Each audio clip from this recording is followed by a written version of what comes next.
I tuan til I matur til et kemen kenning til dünyada hükmer sebedim sin tuan til arkalı dünyada hükmer sebedim sin tuan til arkalı I tu lengu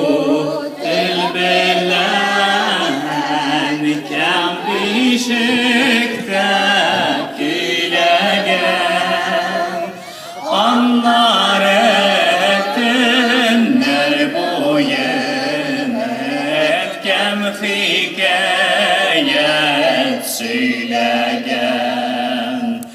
anlar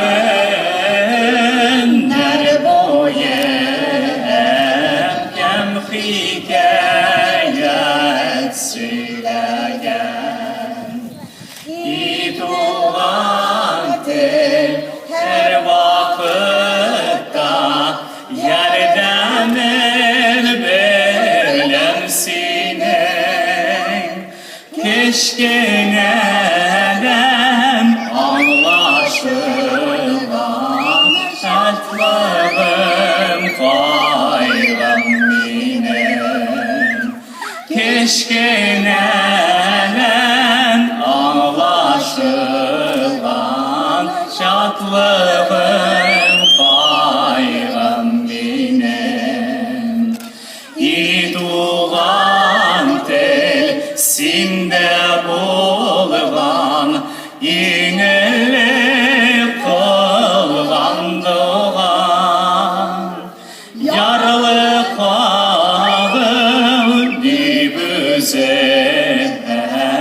kem kemen kem